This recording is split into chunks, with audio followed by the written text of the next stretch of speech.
They don't have a garage at home, so they'll call and say, "Hey, can I just go ahead and leave my car there through the hurricane?" Yeah. We discourage that because we have people who don't have a choice but leave their car because they're not repaired. So Right. we try to get all those cars inside that we can.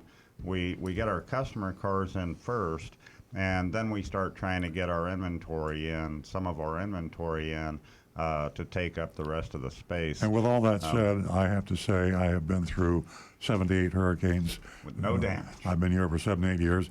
I've been a car dealer for 50 years, and we've never, and I've always been near the intercoastal. I've been near the coast. In fact, I've been the area that my dealership now in is a few hundred yards from the intercoastal, and we're in an area that would be evacuated, could be ordered evacuation.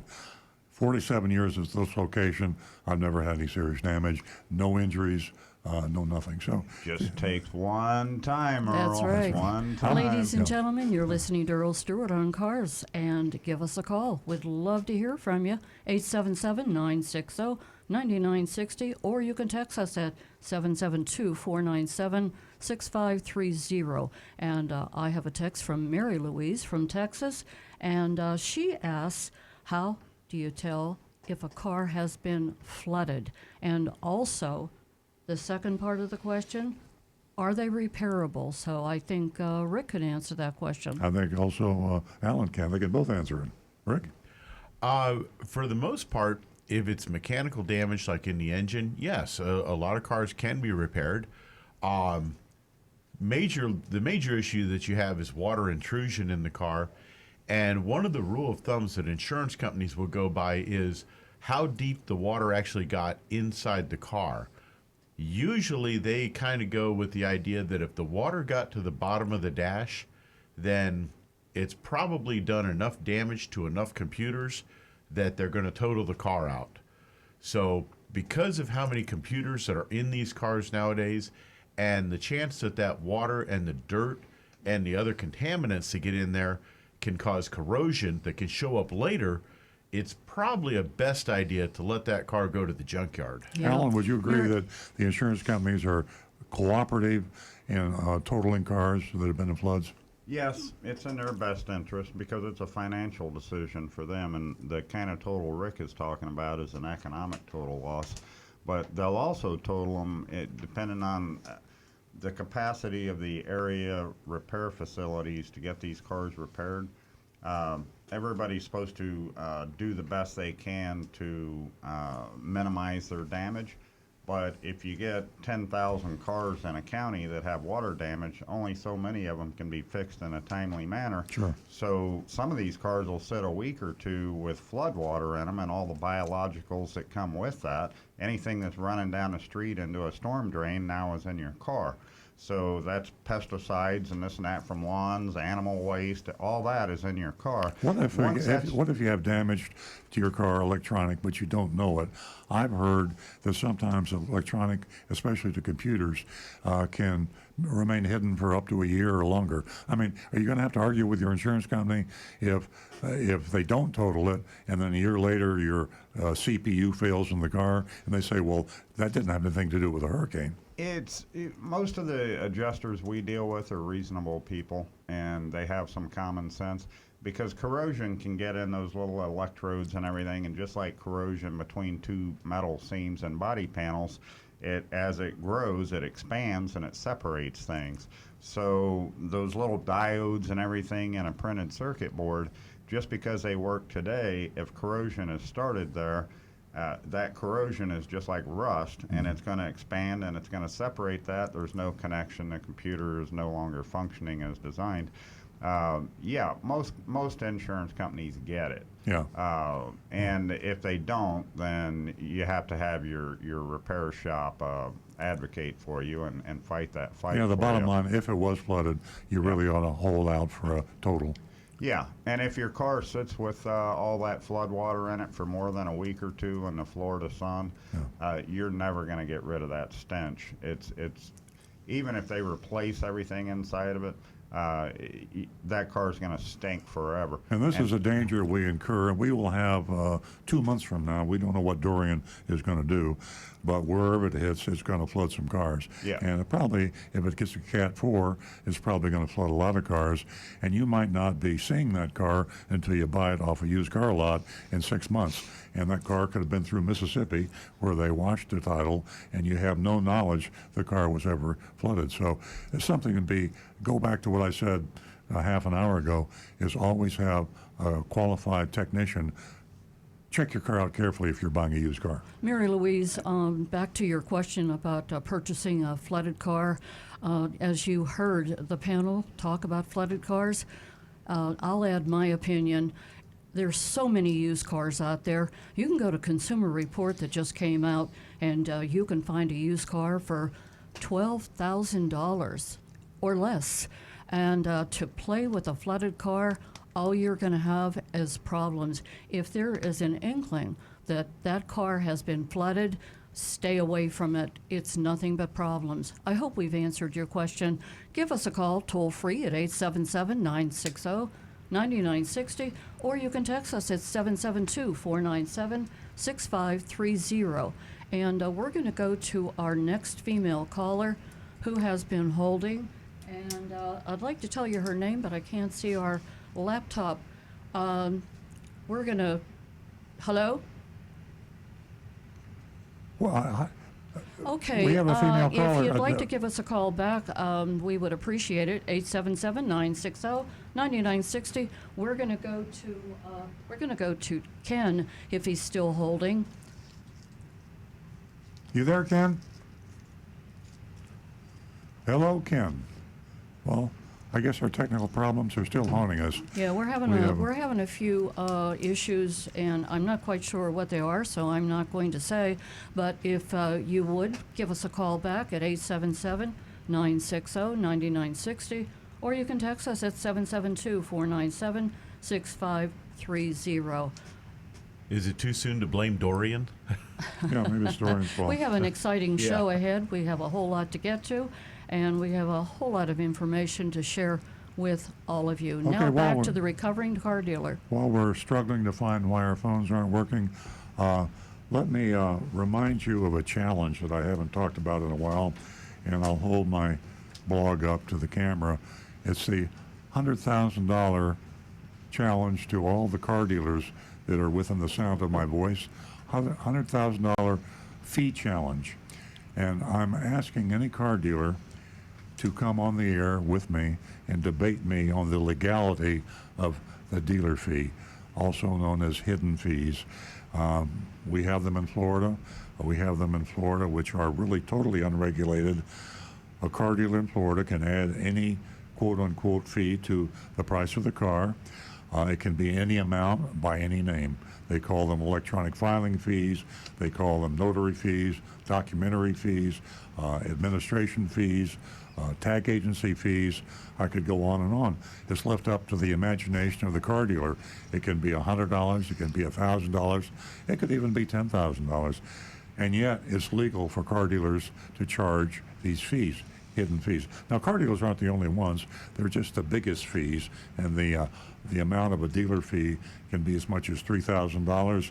I've seen over $3,000 dealer fees in Florida. The average dealer fee in Florida and South Florida is over $1,000. So, I know you dealers are watching. I hear from you occasionally. You don't call. We welcome you to call. But I would really like to debate you if you honestly believe that the dealer fee is a good thing. Come on the show. The challenge amount is negotiable. That's a lot of money. If you want to make it half that or 10%, I'll debate you for anything. All my winnings will go to Big Dog Ranch Rescue, by the way, and I will donate to charity. The donations will go to Big Dog Ranch Rescue. They don't write. They don't call. I don't feel the love out there, dealers. Absolutely. We know you listen. We know you listen every week. So Okay.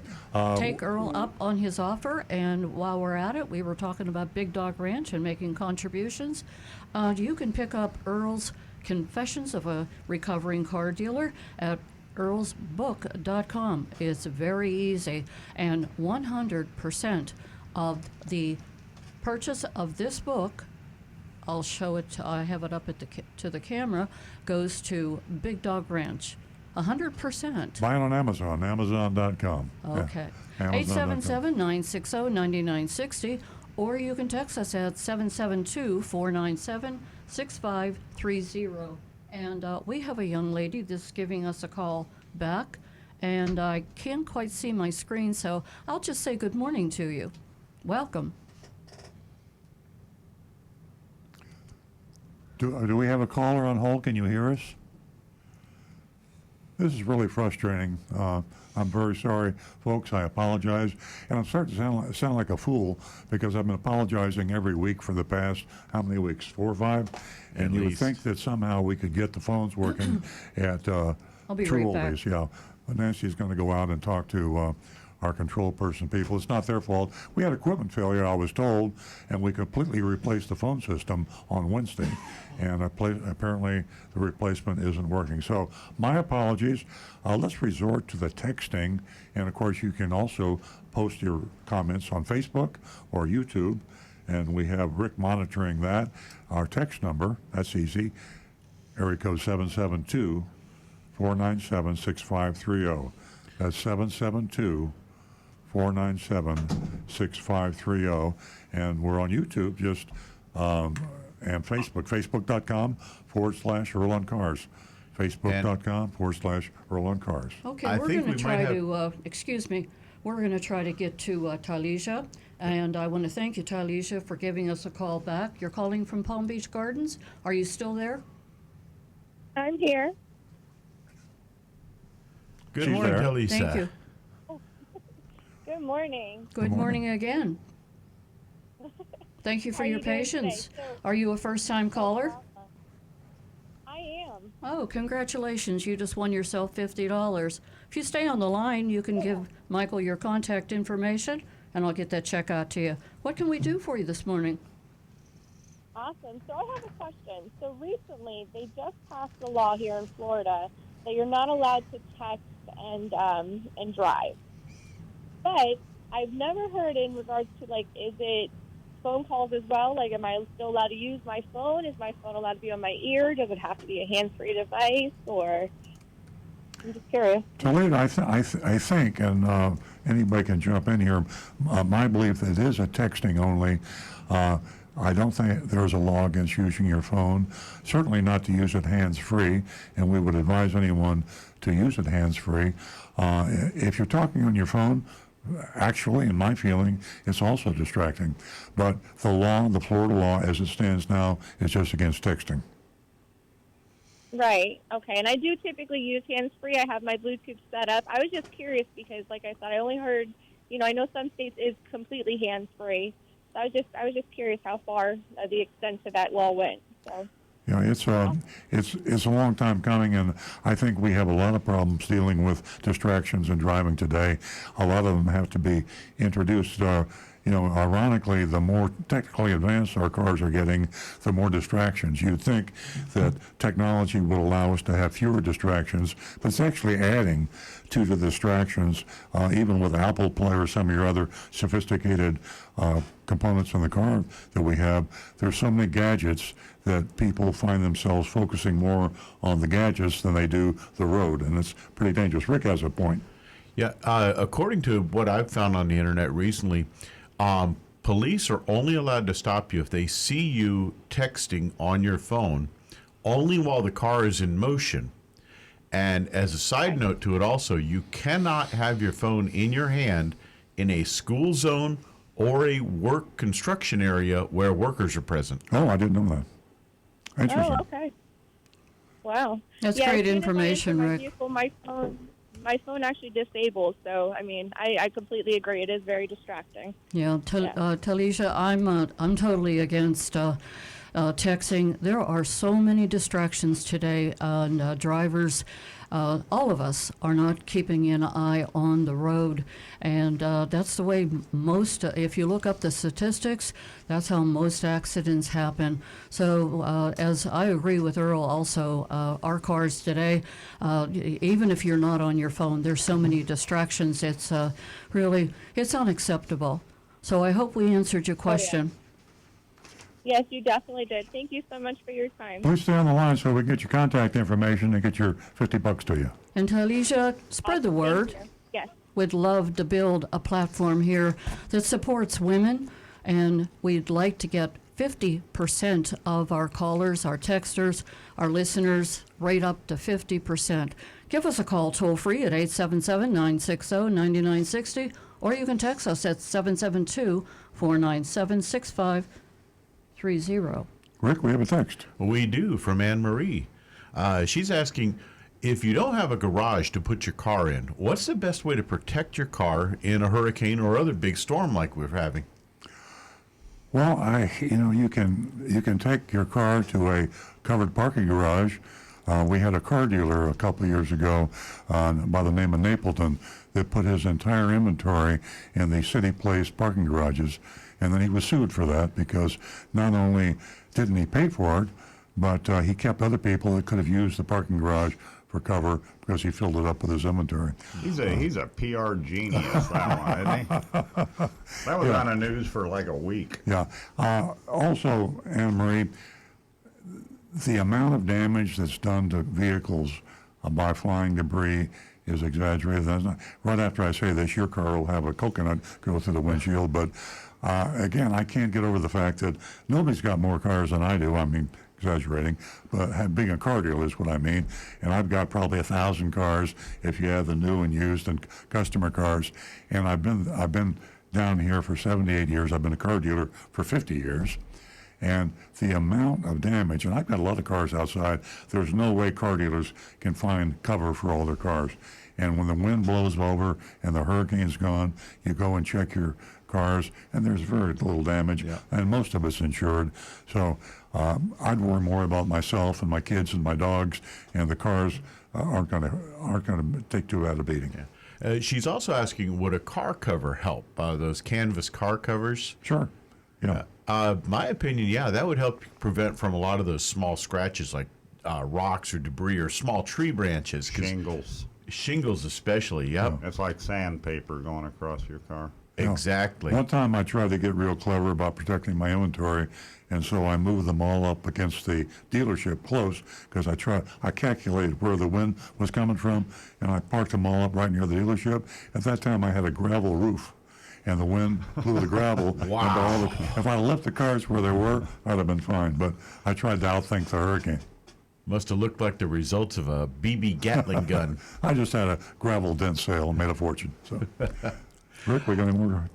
We are caught up for the moment. We are definitely, although Mr. Hand on YouTube says that our video and phone issues, he says it's all part of Skynet Judgment Day, the apocalypse, and that artificial intelligence is going to get us all. So, Give us a call toll free at 877-960-9960, or you can text us at 772-497-6530. Rick, back to your information that you gave our audience about the covers on your car. If someone were to go away on vacation, leave that car covered outside, what happens with the moisture that accumulates under that cover? Is it detrimental to the car? not really anymore, because I'm sure Alan can back me on this one, but the modern technology on these car covers, it's like some of the clothes we wear.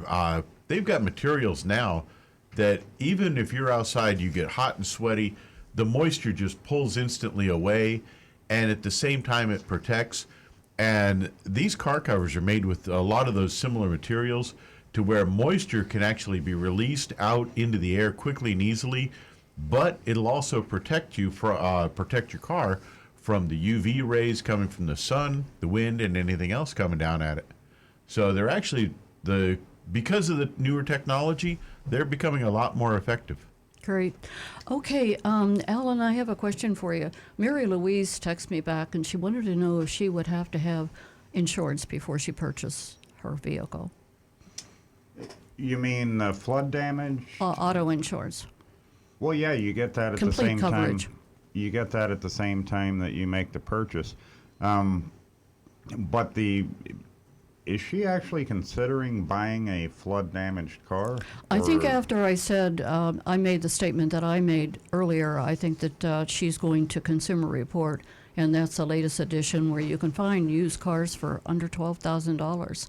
Yeah, well, like any other car purchase, if you don't have insurance, you're going to need to get insurance on it before you leave the dealership. Yeah, you don't need collision insurance unless you finance it, and you're required to have personal injury protection liability insurance. Yeah, but you get a binder before you even leave the lot. Yeah. If you have another car that you're trading in or selling, you transfer the insurance. But yes, you absolutely, you have to have at least the minimum liability insurance before you drive away. Thank you, Alan. Give us a call toll free at 877-960-9960. And I'd like to remind all of you, from time to time we are having difficulties with the phones, so keep trying.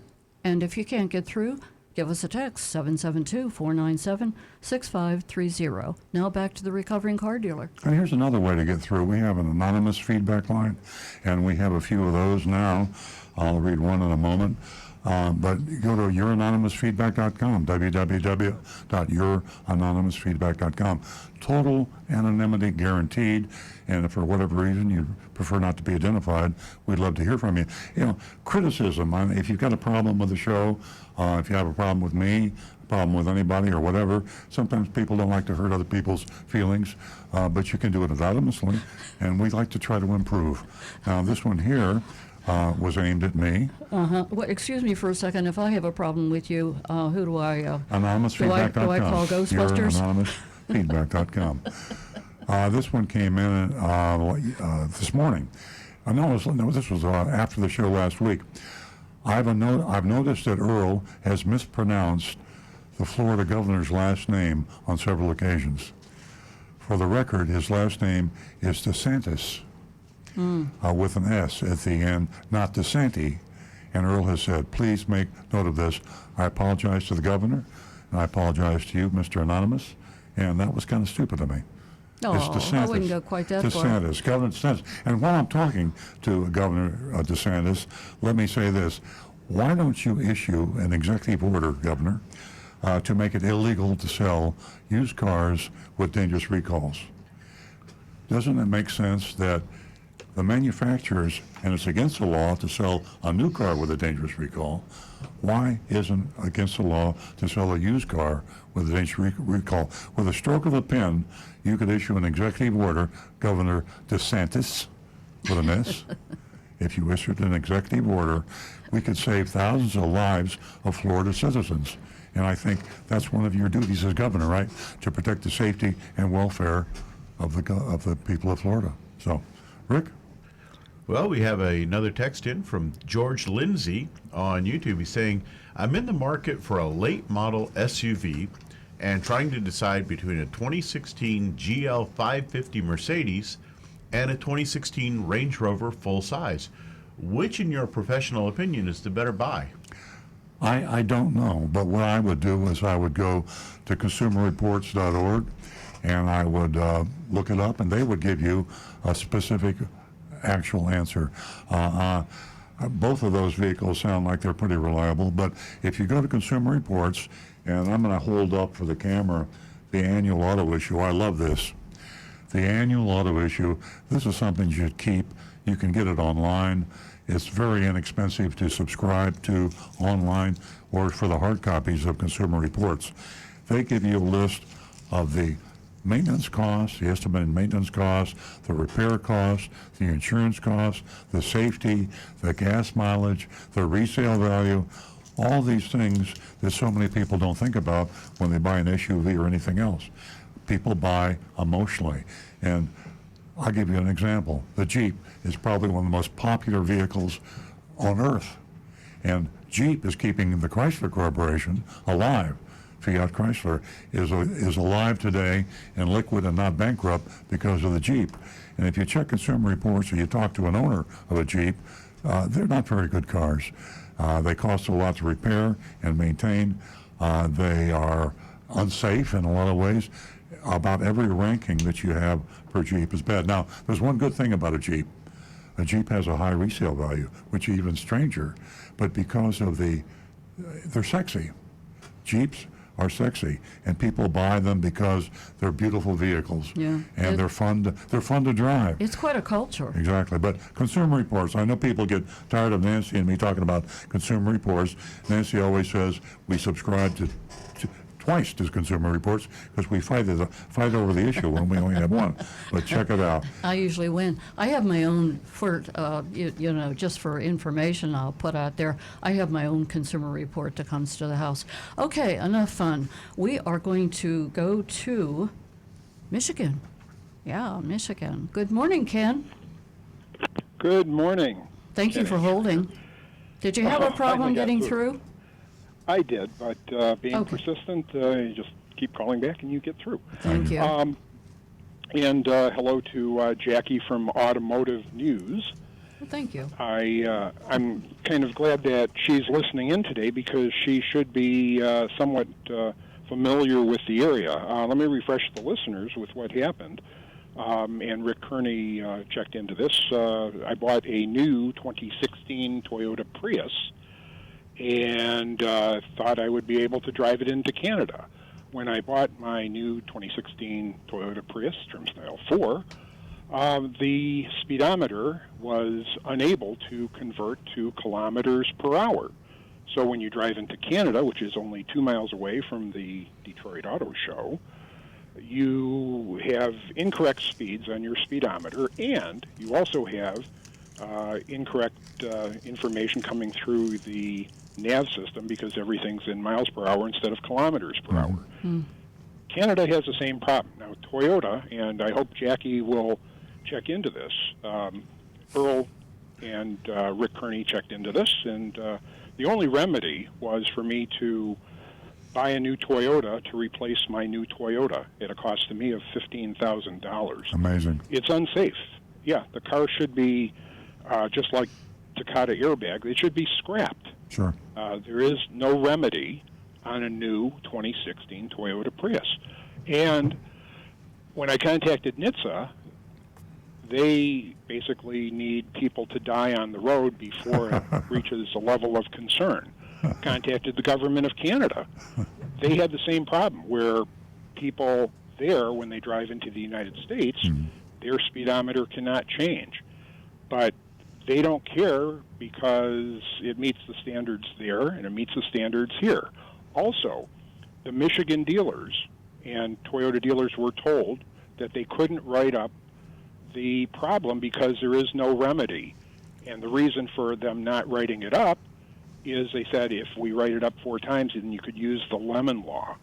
So Toyota is trying to sell safety, but they're skirting around the issue by just kind of screwing the customers. And that's why Earl is so important, because he can cut through the problems and make it visible to the entire country, just like the Takata airbag. Without Earl, people wouldn't know, and they're going to die. So Earl's program is helping to save lives, and I hope Automotive News can do the same thing by exposing what's really going on in the industry, because it's wrong, and Earl's correcting the problem. Well, thank you, Ken, and I thank you for calling in the first place. I was embarrassed to be a Toyota dealer, and as you know, I talked to Toyota about it. They corrected the problem, and later models of the Prius now flip back and forth between kilometers and miles. And but it was really a stupid thing they did, and it wasn't a big enough problem because they could easily have taken care of it financially. They should have given you another car or given you changed the speedometer, whatever it took. There were few enough cars out there where they could have remedied it, but to consider it a small problem for them, yes, it was a small problem for them, but it was a huge problem for you, and it was a dangerous problem for you and all the other owners of cars that live in that part of the country. Absolutely. I mean, it's just like similar to the deadly unintended acceleration issue that Toyota had to pay $1.2 billion to avoid prosecution. And I would think Toyota would want to step up and do the right thing and fix these vehicles. If it's a small handful of vehicles, like under 5,000, why wouldn't they want to fix it before waiting for people to die on the road? Sounds like a great class action suit if there are some Michigan attorneys listening, or even Canadian attorneys. That sounds to me like if you got 5,000 members of the class, get that certified as a class action suit, that's some big bucks for the attorneys and get some compensation for the owners of those cars. Absolutely. So if you have attorneys that you recommend, I'm all ears. You'd probably be better off with a Michigan attorney. I could recommend some local, but I think a Michigan attorney would be far better. I could even talk to some local attorneys and see if they know some Michigan attorneys. I would certainly appreciate that. Okay, because Ken. the problem has not gone away, and these cars are now going back into the used market, and customers are going to be blissfully unaware. Exactly. It's analogous in the way that the Takata airbag. I think the manufacturers, including Toyota, tend to look at they sell a car new and then they clean they wash their hands of responsibility. And now it's a used car. It's like it suddenly became a different animal. A Toyota is a Toyota, whether it's a 2019 or a 2010. A used Toyota is still the responsibility of the manufacturer. A used Honda is a responsibility. And the Takata airbag issue is a perfect example. The manufacturers could require their dealers not to sell cars with defective, not just Takata airbags, but any sort of a dangerous recall. It's amazing to me that the manufacturers will allow their dealers to sell their cars with a dangerous recall and not fix it. And there's no law and nothing requirement. They have a franchise agreement with every dealer. All they have to do is change their franchise agreement, which is a contractual agreement that every car dealer has with the manufacturer, and say that we prohibit you from selling our Honda or our Chevrolet or our Toyota with a dangerous recall, whether it's new or used. And Absolutely. Ken, great call. Thank you very much. Your timing is perfect. Thank you. With Jackie in the studio, and I'm sure she appreciated that. I hope she calls. So please she forward will. my number to Thank Jackie. you. Thank you. Thank you, Ken. Thank you, Ken, and thank you for giving us a call and being part of the show, not just today, but in the past. Okay, we're going to give out that phone number, 877-960-9960, and the text. And that number is 772-497-6530. And I think that we're going to go to Rick. We've got a couple more texts in. Great. Tim in Florida. Earl, do you ever have customers that don't want to negotiate and just say, I want that car, I'll take it? Well, we do, because we put our lowest price on all cars. Before I became a one-price dealer, I don't like the word one price. Most retailers put their best price, their lowest price, whether you're buying refrigerators or TV sets or a loaf of bread. You wouldn't want to go into Publix and negotiate to buy a bottle of milk. Most people don't think twice about it when they buy a car. So we became a low-price dealer 10 or 15 years ago. So we do put our lowest price on the car. Interestingly, we actually have people that will resent that. They want to negotiate.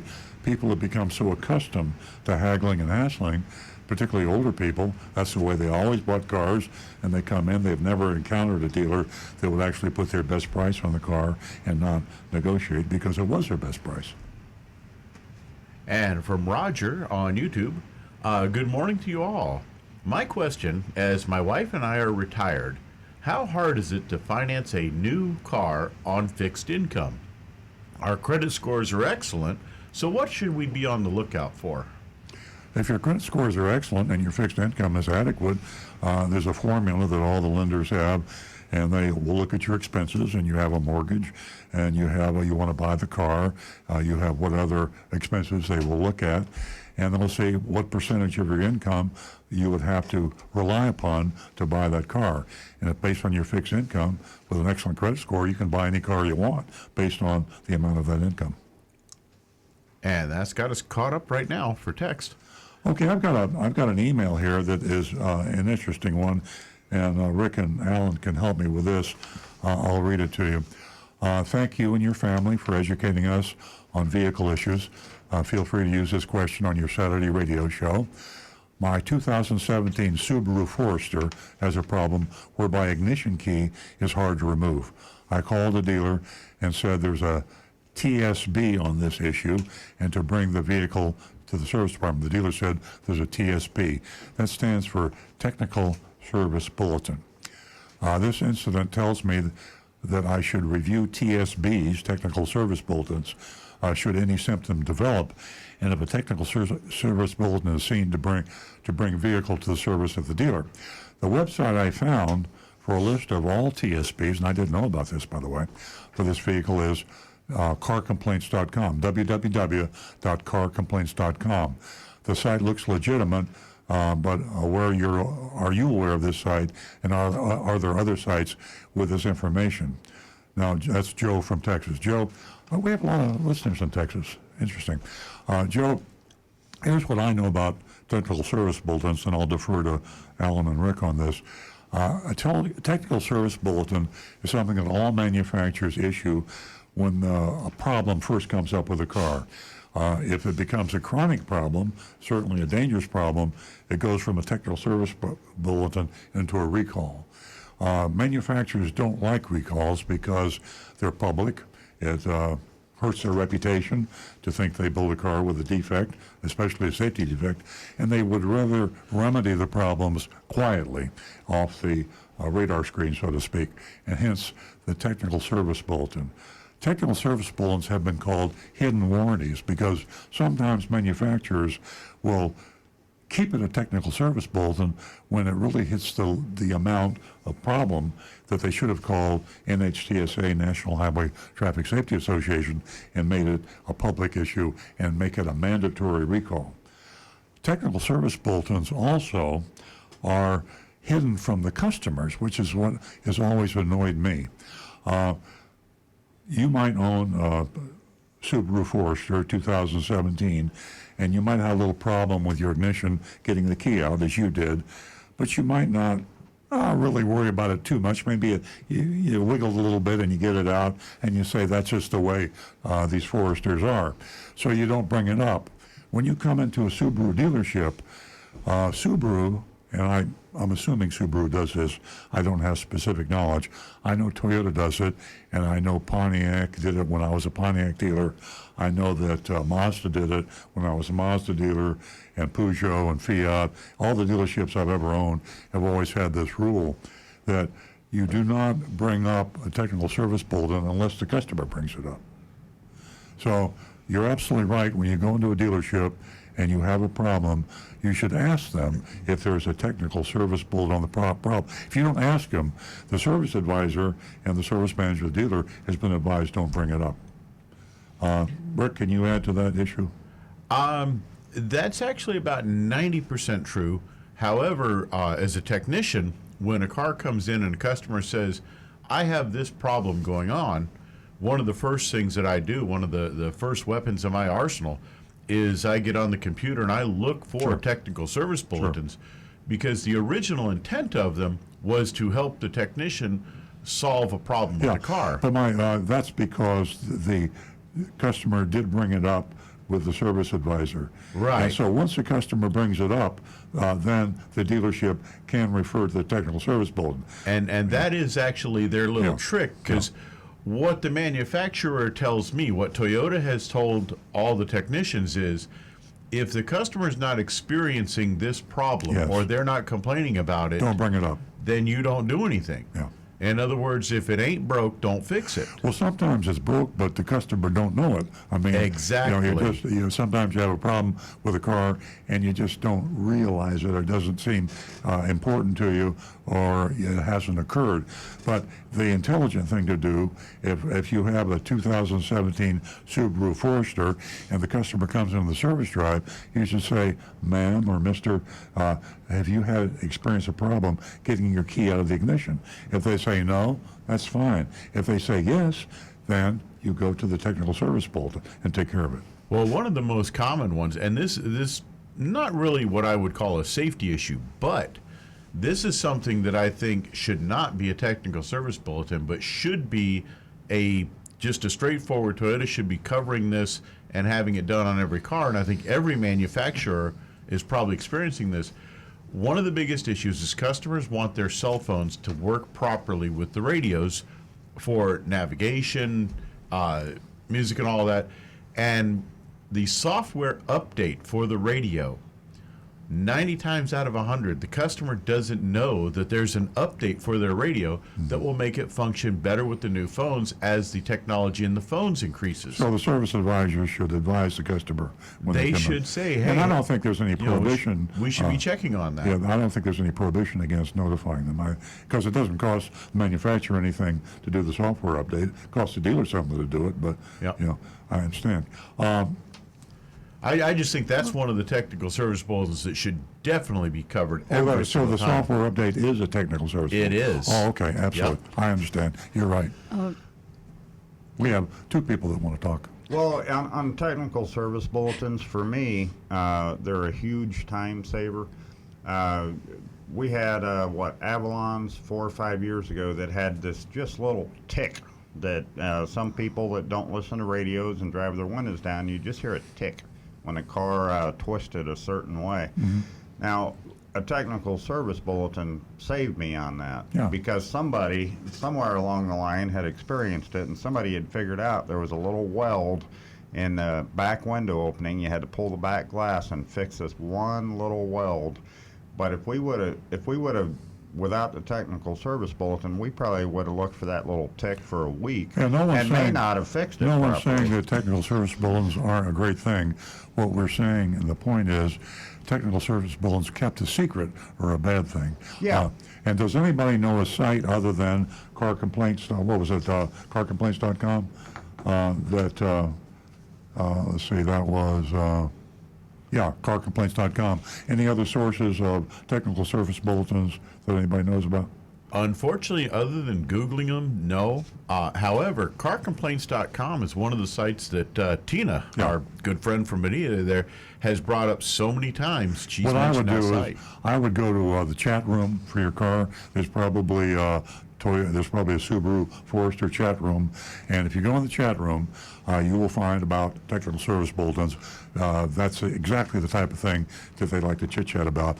And Google it, but chat rooms of owners. It's amazing how much information you have about what really is going on with your model car when you get into a chat room of those people that own that car. Great information. Alan, this text is for you, and it's from Pittsburgh.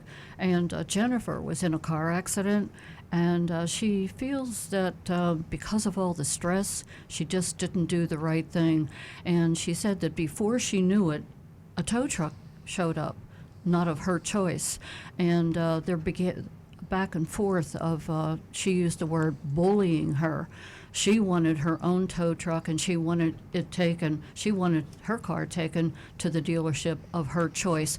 What should she have done? This was at the scene of the accident, I assume. Yes. There are tow companies that have arrangements with every town, county, whatever. There's always somebody on rotation to pick up your call. So when the responding officer, after all the reports are written up, the pictures are taken, the measurements are done, depending on the severity of the accident, the main thing that the police officer has to do is worry about the safety of everybody else and the inconvenience of them. They got to get your car out of there. If most people don't have a tow company in mind, nobody thinks they're ever going to need one. So if the cops waited for everybody to make up their mind, call their mom, call their cousin, call their dealer, hey, do you recommend? I mean, you'd tie traffic up for hours and hours and hours unnecessarily. So letting the rotation tow company pick your car up is really about all you can do, but you can be very specific with that tow company where you want your car to go. They don't get to just take it to whoever's giving them $100 for a job. You tell them you want it to go to your dealer, you want it to go to your home, whatever. But fighting the cops about the rotation tow company picking up your car is just going to make the cop really angry with you because he's got a responsibility to get that road opened up. Thank you, Alan. Great answer. The other part of her question is she wanted to know about insurance. She wanted to know someone else was driving her car and if she was covered. That varies from state to state. Here locally, if if somebody lives in your home and you don't have them on your policy and they're using your car regularly and they wreck it, say my daughter that is the same address as me, if she goes out driving in my car and I'm not paying for her to be insured in that car, then it's not covered. But if I That's in lend, Florida. right, if I lend my car to a buddy because his is broke down and he lives 5 miles away from me and he crashes my car, that crash is covered. Thank you. Give us a call toll free at 877-960-9960, or you can text us at 772-497-6530. We're going to go to our next caller, and that's Frank, who's calling from Jupiter. Hey, Good morning, Frank. Well, good morning to you all. How are I you? figure I got some, we're real good, thank you. I'm just underwater out here in the farms. I'm in Jupiter Farms. Ah, Just a lot of rain, A little wet. Yeah, that's true. I got some, how can I say, time appropriate question and information for, since it's a hurricane and stuff. Trying to find gasoline is almost impossible. Yesterday I was at a gas station, and I have a Mercedes that needs high tests. The only fuel they had was regular. I said, I got to put it in. I had like a gallon left. And the lady behind me is in a BMW. She said, they don't have the high test. They don't have the mid-grade. They don't have regular. I can't put this in my car. And this is what I told her, and you can verify if I'm thinking correctly. I said, you can put it in. It's not what you use regularly, but your computers in your car will adjust the timing to accept the regular fuel. You may not get quite the mileage and sure. stuff you would normally. So was I telling her the right information? Exactly. Yeah, you're correct, and it might even run just fine on a regular. You'll find out. If it doesn't run so well, you lose a little bit of pep. Perhaps maybe even get a ping. If you get that, then you go back to the next grade up toward premium. But when you're trying to find gas during a hurricane, I wouldn't put diesel in, but I certainly would put regular. Just about anything but diesel. It'll burn. Exactly. The thing to remember also, It's, also to remember is that if the storm does hit us, we're really not going to feel it much until Monday, and this is Saturday, and those gas trucks are coming down fast, and they're filling these tanks up, and the station that was dry today might have gas tomorrow because they're making money because they're pumping gas like crazy. I saw on the news the other day a lady saw a tank truck going, and she just followed the tank truck to the gas station. Exactly. So I don't think anyone's really going to have any problem finding gas if they're a little bit patient. Rick, you have a point? Also, Gas Buddy app, I've been told, has a way that they will track the different stations to see when they have fuel or great. are out. Gas? What's that? Just gas? You can download it on Android and iPhone, it's Gas Buddy. Gas Buddy. It's also there for finding your fuel prices, but right now they've apparently been able to get it to where they can tell whether or not there's fuel available. I love Gas Buddy. And I have one comment on the gas hoarding. Which there's a lot of gas hoarding going on right now, which is dangerous for one thing, to store all that gas at your home. If you've lived here in Florida for a long time and you've experienced a week or 2 weeks without power, that was a real problem for getting gas because the gas stations couldn't pump the gas because they didn't have generators. Most of your major gas stations now have generators. Good point. So a day after the storm, 2 days after the storm, you can go buy gas. You don't have to hoard 100 gallons of gas and 5-gallon gas cans in your shed and pray that it doesn't catch on fire. Or your living room. Yeah, you're going to be able to get gas next week. Yeah, why? So, Why? don't That's what I keep saying. don't play with fire. There the you pun's go. A intended. little play on words. Thanks for the call, Frank. That was very timely. Give us a call yeah, no again. problem. And I, with like you said about hoarding the gas, I'm watching people pull in their cars, and all they can squeeze in is another 3 gallons. So they wait in line for an hour to get 3 gallons. It's incredible. Yes. It's insanity, but people are scared. Yeah, Yeah. Do no, crazy that's very things. true. Hey, again, thanks for what you guys do on the radio. We appreciate it. Thank you, Frank. Thank Call you. again next week, please. Rick? And folks, as a public service announcement, due to a picture that I have seen that has gone nuts on the internet, please do not put gasoline in anything except an actual approved gasoline fuel can or your car. There's a picture out there where some guy is filling up 5-gallon Home Depot buckets and putting the lids on them to try to transport fuel in these 5-gallon Homer buckets. Folks, don't do that. Gasoline only belongs in an approved gasoline can. Rick, there's no cure for stupidity. That's so true, and unfortunately, we're gonna see it. But wow. And don't store your grills with your propane tanks in your house or your garage. Keep those propane tanks outside. Not to mention, keep your generator away from your windows if you wind up needing to use it. Absolutely. Ellen? Last thing on the gas, and I see this a lot, even when we're not in a hurricane watch situation. Don't fill your gas can up in your trunk. You have to put your container on the ground. You have to make contact with the opening of that with the nozzle so you don't get static buildup. That's how people catch their cars on fire, leaving a gas can in their trunk ungrounded and filling them up that way. If you have some kind of a physical limitation to where you can't lift it back in, surely somebody is going to be at that gas station that can lift that back in there for you. Just ask for help. Somebody will help you. But that does happen. It builds static, and boom, you lose your car. Yeah, we're all Floridians. If you need help lifting a gas can, and somebody's definitely going to help you lift it back in your car for you. Yes, absolutely. Great information. And folks, we do have the mystery shopping report that's going to be coming up, and that is from Wayne Acres Ford. So stay tuned for that. I have a text, believe it or not, I had one last week about nitrogen. And I can't believe, I can't digest the fact that some people are still paying for nitrogen.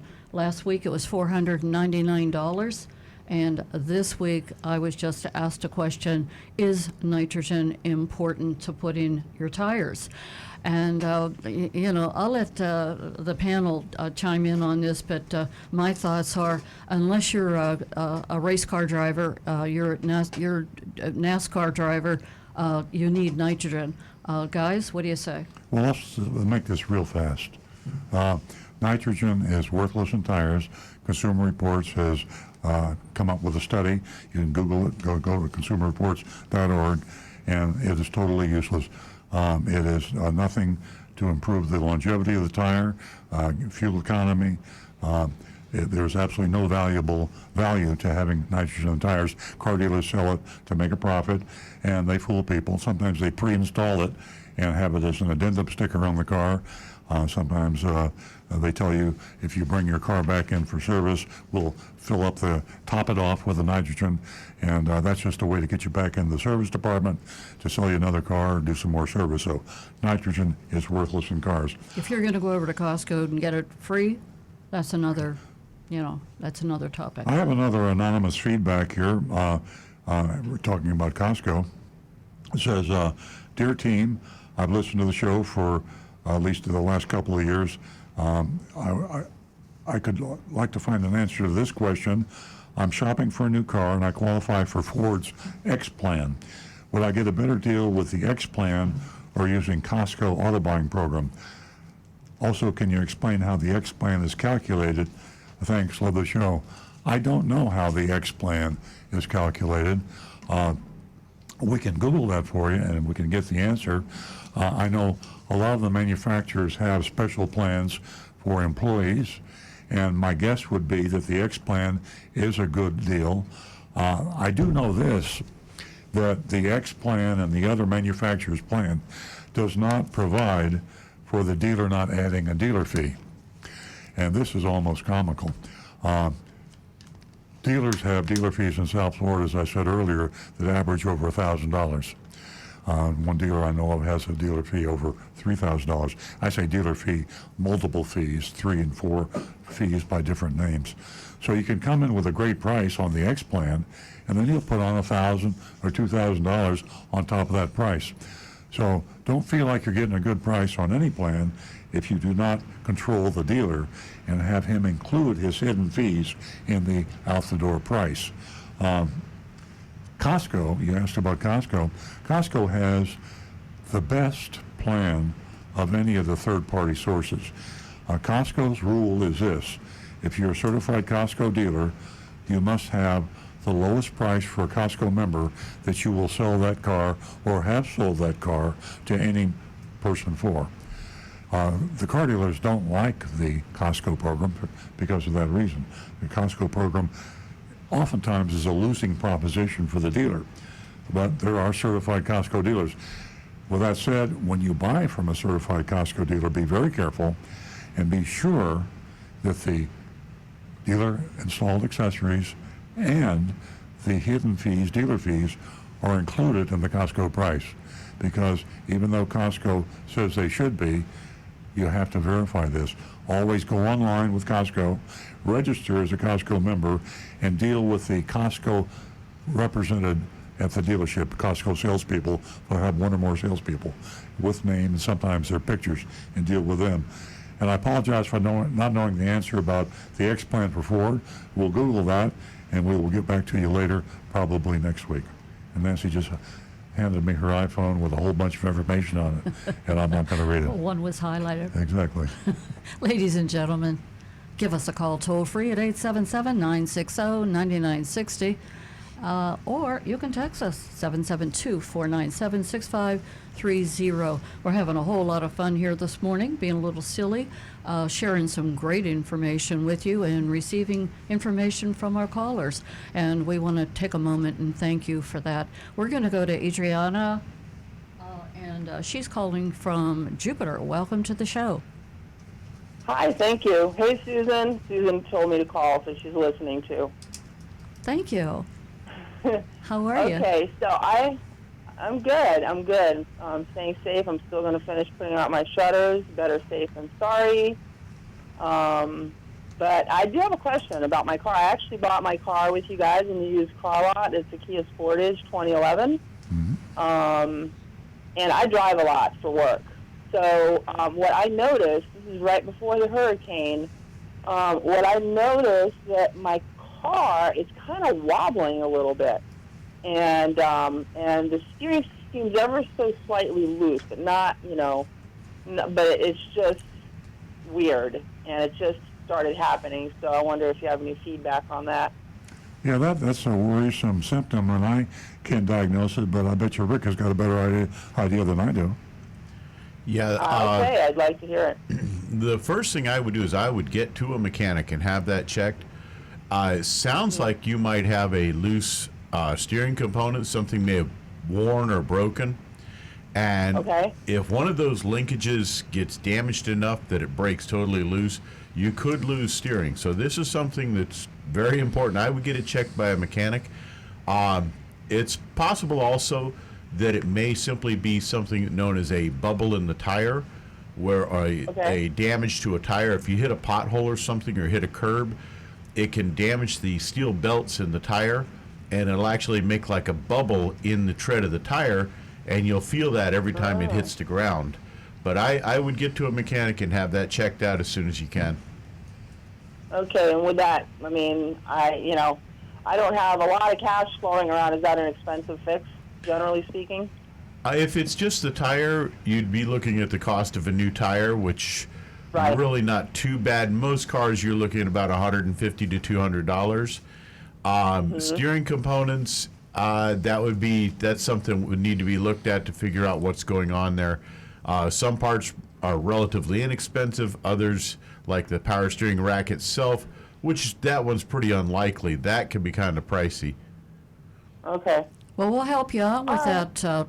We'll help you out with that by giving you $50 for calling Earl Stewart on Cars. How would you like that? Hey, I would love that. The timing is perfect. Stay on the line and share your contact information with Michael, and I'll get that check out to you. And give us a call again. Definitely will. Thank you, guys. Stay Thank safe. you. Bye-bye. How are we doing on text?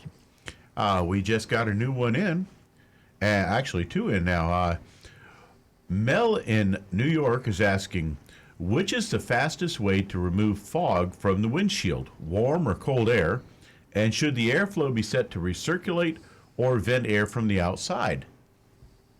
And one of the best ways actually is make sure you have the AC actually turned on, the air conditioning.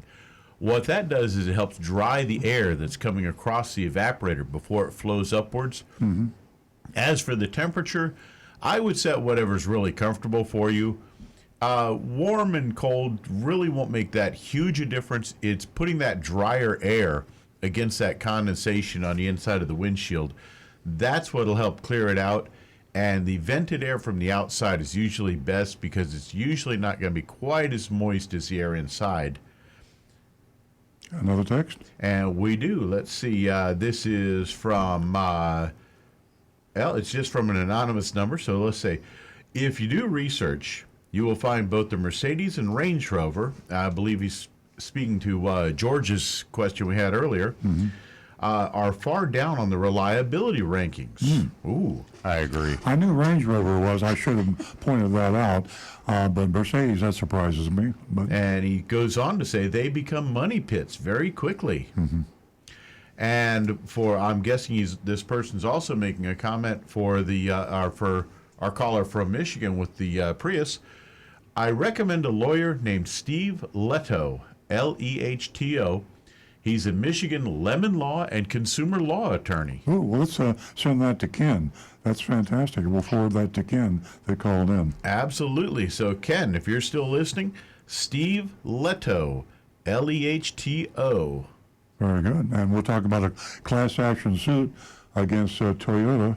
We have about 5,000 vehicles there in Michigan and Canada that they cannot change from the kilometer to the mile per hour, and they just told them to take a walk, take a hike. There's nothing I can do about it. Right. Bought a car in the United States that had kilometers per hour and kilometer odometer, and just said, that's too bad. If you want to get the miles per hour, buy another Prius. Actually, it was in miles per hour, and he wants to take it I to want Canada for yeah. kilometers. Exactly, exactly.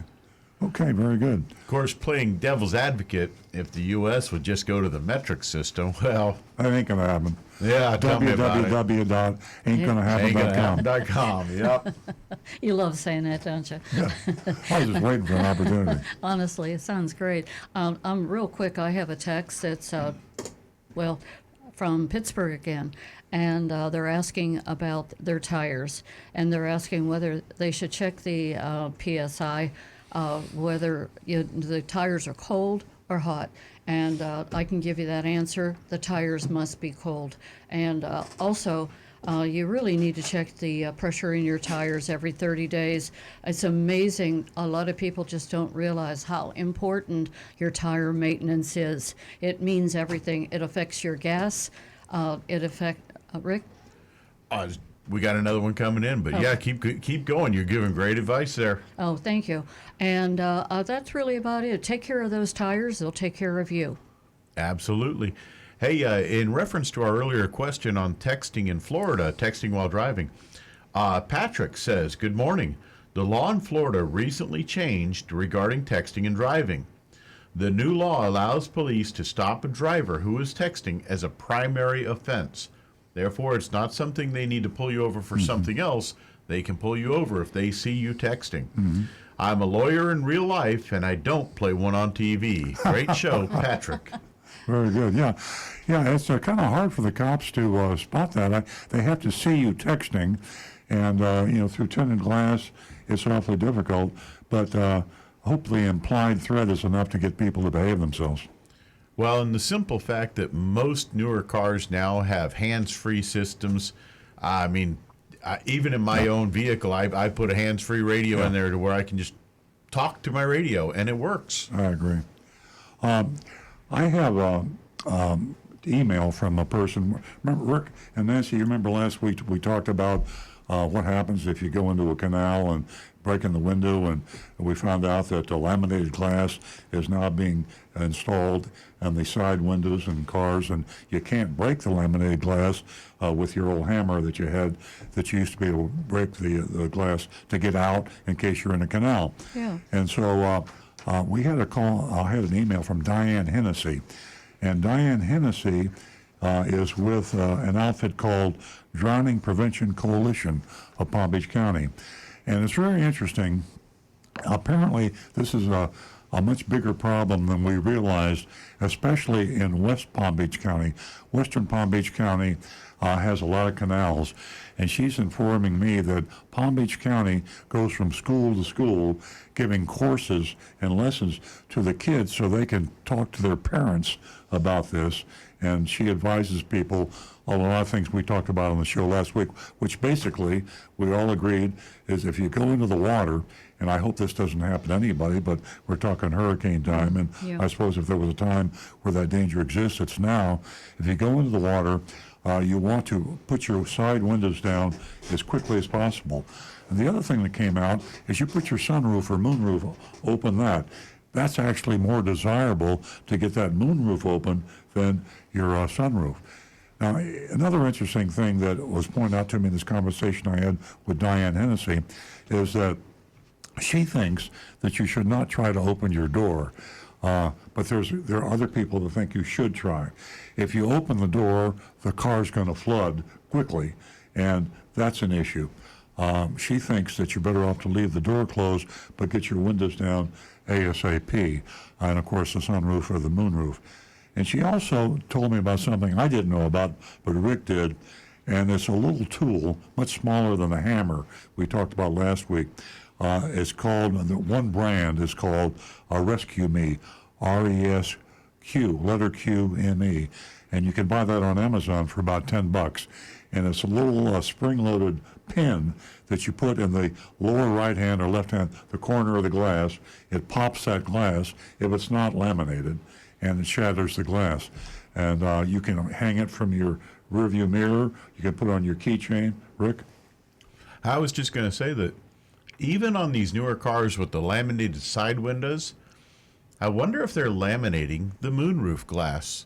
Never thought about Because that. if not, and most cars have the roof glass is a tempered glass, that little Rescue Me tool or a spring-loaded center punch is kind of a generic term for it, or even those rescue hammers would pop that moonroof glass into pebbles and give you a nice big escape hatch above your head. Could the moonroofs be plastic? I don't think so. Most of them, I'm pretty certain, are glass. Yeah, I don't know. Do you know, Alan? I have never seen a plastic or Lexan sunroof or moonroof.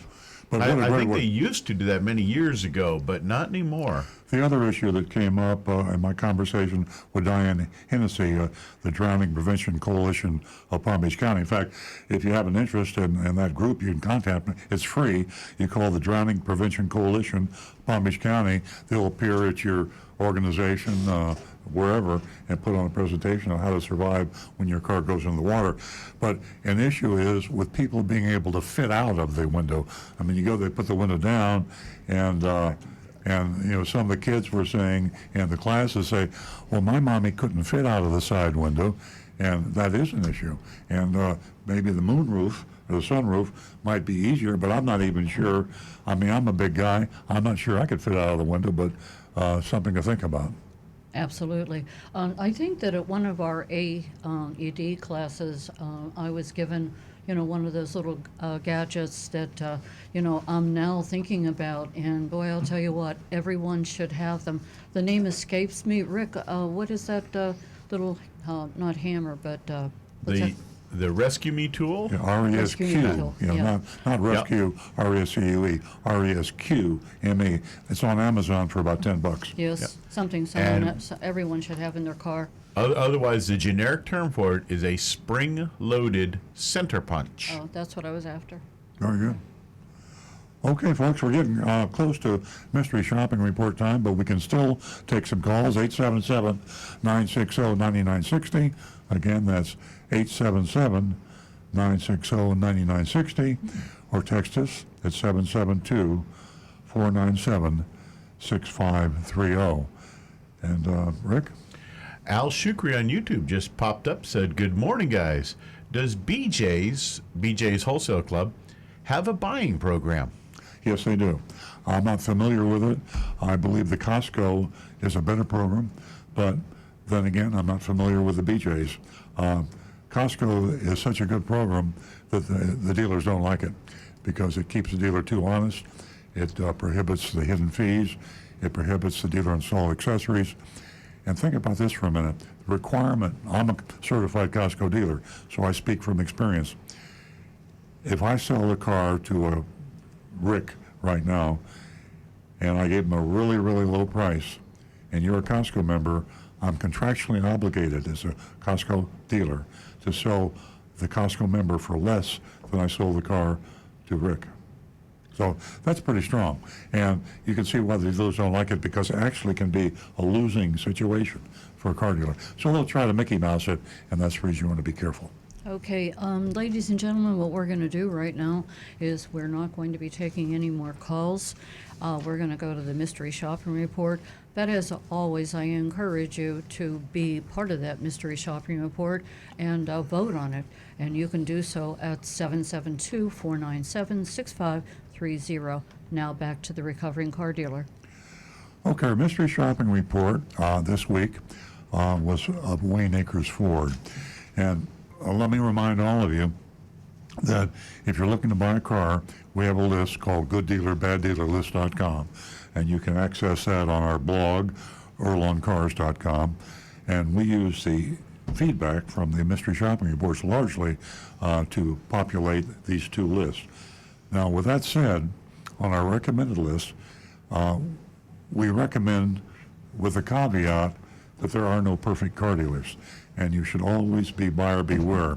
We have this conversation every time we issue a score, because after I read the mystery shopping report for Wayne Acres Ford, we'll ask you to vote, failing grade, either an A, B, C, D, or F. If you fail them, then we put them on our do not buy list. There's a tendency sometimes to want to fail a lot of dealers, sometimes all dealers, because there usually is something that happens that irritates the listeners. And we have to remind you we grade on the curve, because if we graded strictly, absolutely, and we had nobody on the recommended list, then there'd be no place to buy a car in Florida. So on the recommended list, buyer beware. And I just want to be sure you understand that. Okay, mystery shopping report, Wayne Acres Ford. We intended to investigate our old friends, the Arrigo brothers, originally, to see if they could, if they would sell our mystery shop a used vehicle with a deadly Takata airbag recall. However, I'm pleased to report that after a thorough scouring of their used inventories, our team could find not a single vehicle afflicted with a stageless recall. Now, the reason we say that about Arrigo is the largest Chrysler, Jeep, Dodge, Ram dealer in Florida. They have three extremely large dealerships, one in Weston, near Fort Lauderdale, one in West Palm Beach, and one in Fort Pierce. Very large, high volume, very visual. You see the Arrigo brothers advertise a lot. And I sued the Arrigo brothers a couple of years ago. We litigated, and I sued them for selling cars with defective Takata airbags. During the litigation process, Arrigo agreed not to sell any cars. They stopped selling. Actually, they were interviewed on Channel 5 WPTV, and Jim Arrigo said that we do not any longer sell cars with defective Takata airbags. And so we'd like to say that this is true not only of the Arrigo, but a lot of the car dealers are not selling cars, and we find out that the amount of vehicles that we're able to find with defective Takata airbags is nominal. That's not to say these cars aren't being sold. They are being sold somewhere. They don't disappear. I think some of them are being exported, and I think a whole lot of them are being sold by independents like CarMax, offleaseonly.com. What are some of the other? There's H. Gregg. There are a lot of new names out there. Well, and not to mention all these little car lots that are all over US 1 and all over Military Trail. So buyer beware when you buy a used car, and you can protect yourself just by going to safercar.org, safercar.org, not gov, I always say org, safercar.gov, G-O-V, and you can put your VIN number in, protect yourself when you buy a used car, because you won't be protected by law, and you won't be protected by the manufacturer. So kudos to the Regos for not having any Takata airbags for sale in their inventory at this time, and that's in all three of their dealerships.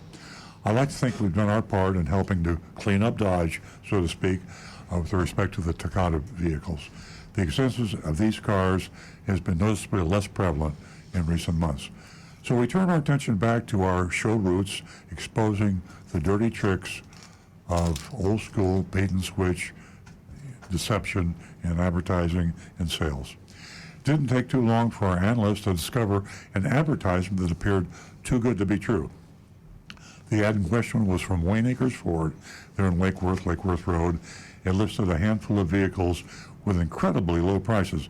What caught our eye was a special offer for a new 2019 Ford EcoSport for only $14,995. It's a good price. This is a tempting offer. As always, we sent in the venerable Agent Thunder to investigate. We don't use the real names because, you know, Could be dangerous. it'd be dangerous, yeah. Could be. A report, and I read in the first person as if I were the shopper. I arrived around 3 o'clock and was pleasantly surprised by the showroom. It was clean, modern, staff seemed warm and friendly. I was introduced to a salesperson named Rolando. I told him I was interested in a small SUV, particularly the Ford EcoSport. I saw online advertised for $14,995. I mean, that's a low price for a new car today. He told me, I have some bad news. There was only one vehicle in stock at that price, and it's on hold for a customer. However, they hadn't taken delivery yet, he said, and there was a chance it may become available. He explained that he could show it to me, but I wouldn't be allowed to drive it, naturally, if it was pre-sold. It was beginning to appear that this was a classic bait and switch, but surprisingly, Rolando said that he could order another one for me just like it. Well, that's refreshing. So maybe they sold a bunch of them at that price. Maybe. He walked me over to the vehicle, and he did a quick presentation. I checked out the window sticker and saw that the MSRP was $20,290. As the selling price online was listed at $14,995, this would represent a $6,000 discount off MSRP. Now remember, that was MSRP. That's good. That was the Monroney label, not dealer list or an addendum label, just a Monroney label. I was incredulous about being able to buy the car at that number. I truly was. I gently pressed the issue by asking to see a purchase order for that EcoSport at the advertised price. I told him I was very curious to see how they got the price so low. He replied by saying there are several rebates on this model. Apparently Ford was doing their best to move these EcoSports. Now I'll tell you, when I got this far, the thought that entered my mind was, unattainable rebates like loyalty rebate, I'm a farmer rebate, I'm the active military rebate, I'm a college graduate in the last 6 months from a 4-year accredited college rebate, all these rebates that you can't qualify for. Endless. That's what I thought. The selling price, well, he returned with a completed buyer's order, and the selling price was $19,910, and that was a discount of $1,000.80 off the $20,990 MSRP. Well, that's not much. To this, they added their dealer services charge. Okay, they all got them, right? Mm-hmm. Dealer services charge of $799, and something called an EFS, which was defined as their e-filing fee in the fine print, and that was $99. And there was $650 for a tire battery fee. That's legitimate. And there was $1,299 in sales tax. That's legitimate. And $400 for registration. They deducted, here's the big one, they deducted $4,950 in rebates. This left me with a drive-up price of $17,638, which is, what did I say, the $14,995 was the advertised price. So that is lower than the advertised price. Before I left, Rolando's manager came by to thank me for the visit and assured me they would honor the advertised price if that vehicle became available or if they had to locate another car for me. This is truly, truly amazing, astonishing. Agent Thunder's report was a bit surprising. We were curious to see how they came up with the $4,950 in rebates. We had him contact Rolando, the salesman, the next day to see if he could itemize these. He sent a picture of an incentives bulletin that listed $915 in summer sales event retail bonus customer cash. That's legitimate. $3,500 retail bonus customer cash and $500 select inventory retail customer cash. Now this all sounds legitimate, and I don't see any qualifications here. The total, $4,950, just as he told me. So if you subtract that from the $19,910, that equals the advertised price of $14,995. So now this doesn't include the $898 and their other dealer fees. When I looked at their vehicle buyer's order, I saw something that was not shown into the description, and that was another electronic filing fee, but that was a small amount. So we have here almost a pristine shopping report. Now, in full transparency and disclosure, you know I'm a recovering car dealer, and I do have a car dealership. I also have to say that the owner of Wayne Ford is a friend of mine, a colleague I've known for many years.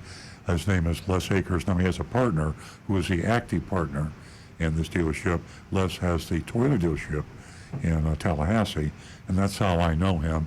And he's in what's something called a 20 group, and everybody knows what a 20 group is. To our listeners, car dealers join these groups for reasons of improving their business, and they form a group of members. They exchange financial statements, ideas, and they go to meetings 3 times a year, and we become friends and colleagues.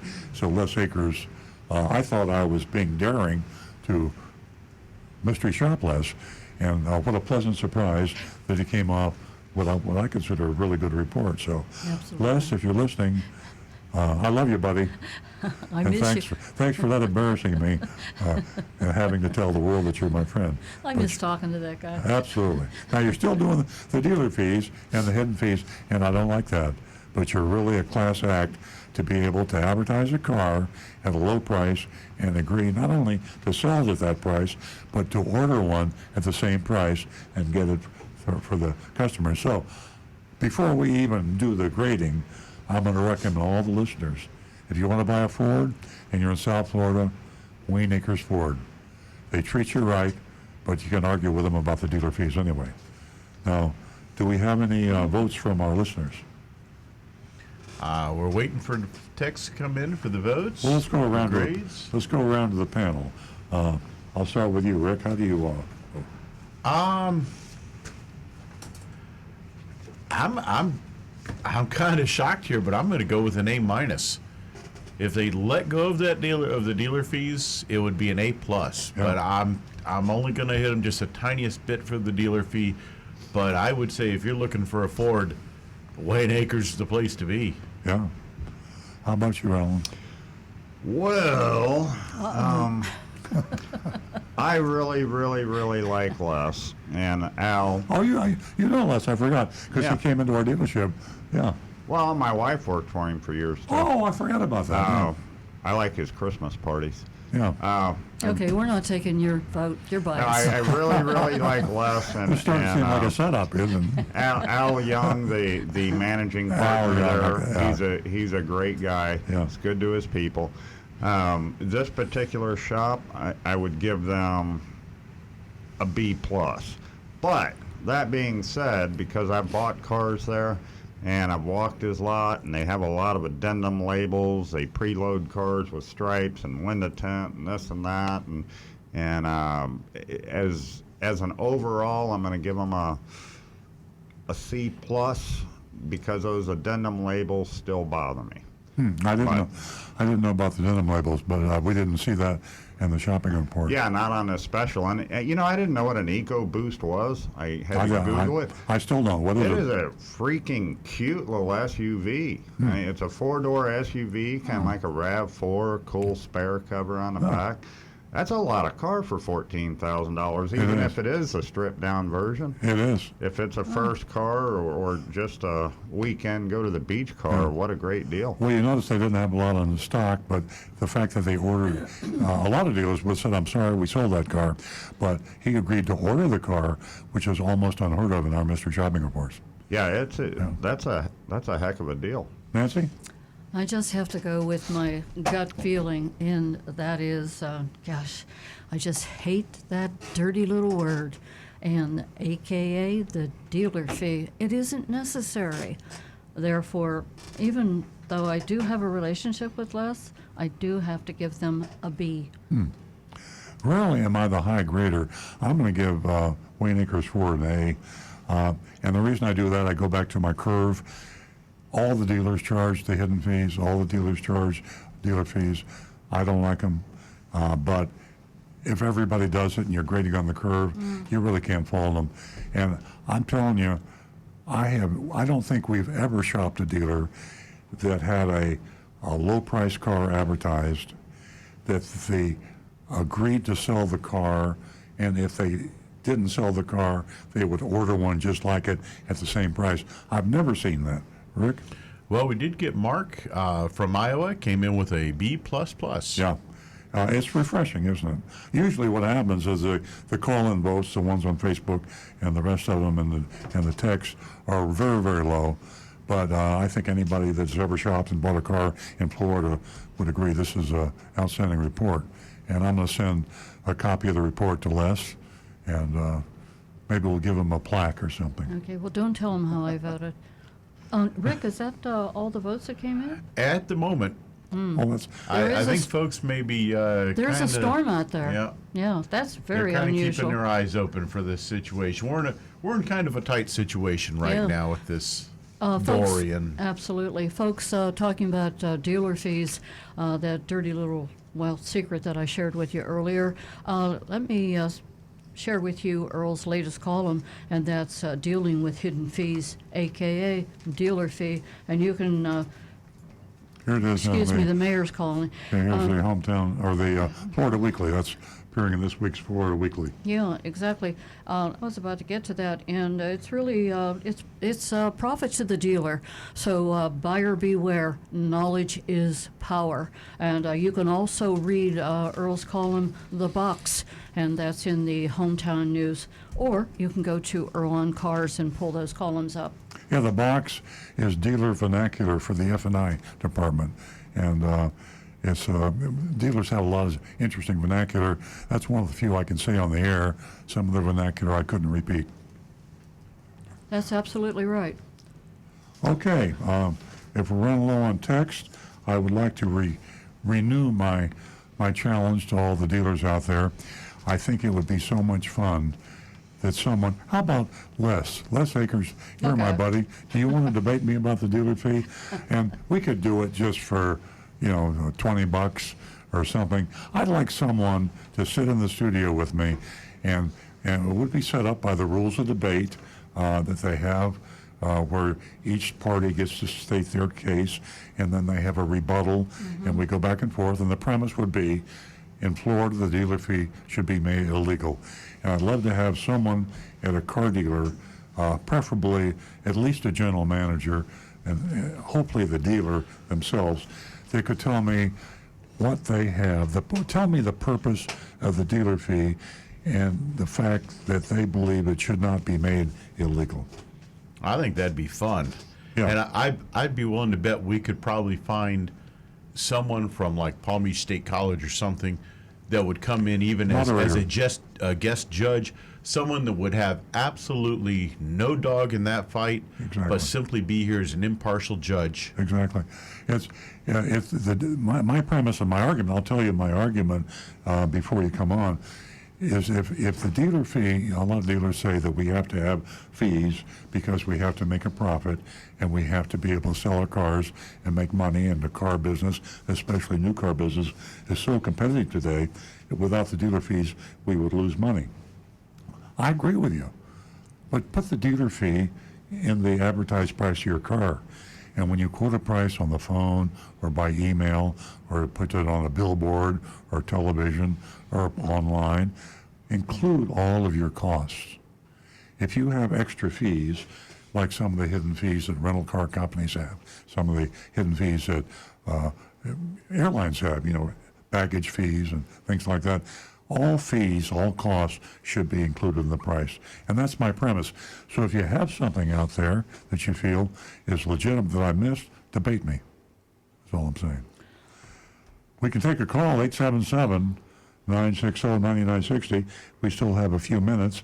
And we also have our text number for you those too timid to call, and that's 772-497-6530.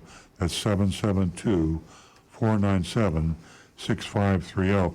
And I'm going to ask Nancy to talk about her form that she invented. It's called an out-the-door-price-affidavit.com. Tell us about that, Nancy, will you? Okay, but there is something I want to mention before we get to that real quick. I'm holding it up. The Attorney General can definitely help us out on these dangerous recalls, these Takata bags that, how many deaths does there have to be? Please, Ashley Moody, help us, please.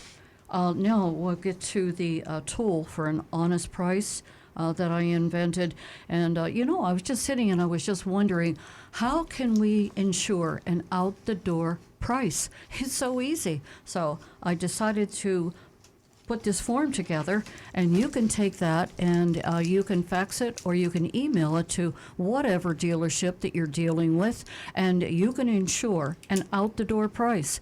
The price that you either saw in an advertisement, no matter what it is. And also, here's a bonus, no dealer fees, no fees of any kind added on to the price that you're quoted. So go to Earl on Cars and download that form, a tool for an honest price from a car dealer at last. The acid test, by the way, for an out-the-door price and fees is the fact that the fees that they do, they're legitimate fees, are government fees.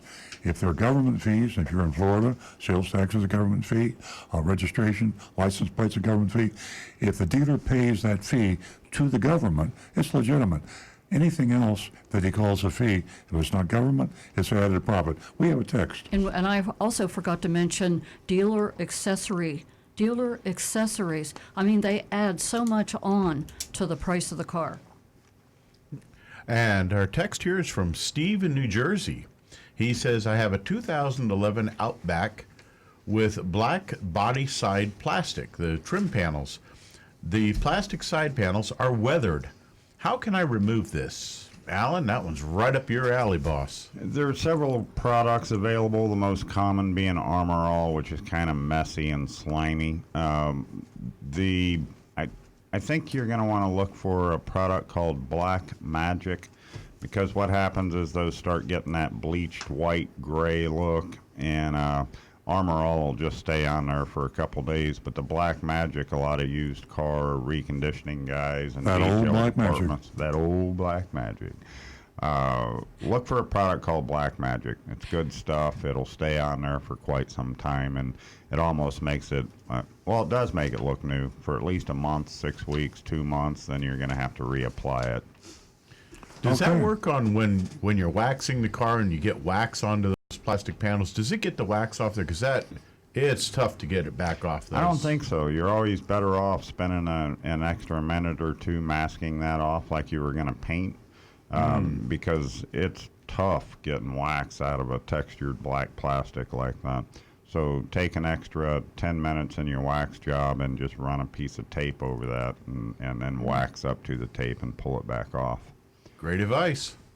Okay, how are we Great doing on time? information. We have about 3 minutes. Okay, well, let me put a plug in for automotive news here. This is the current issue of automotive news. And even if you're not a car dealer or a manufacturer, there's a whole lot of excellent information. You can subscribe online. I've been getting it for 50 years. I read it cover to cover. and it's inside information. So even though you're not a car dealer or a manufacturer, you can really find out what's going on. Interesting stuff you can't find out. Insider is really good to have, and help you buy a car, maybe help you decide which is a good car and which is not so good. Find out all the good gossip that's going on inside.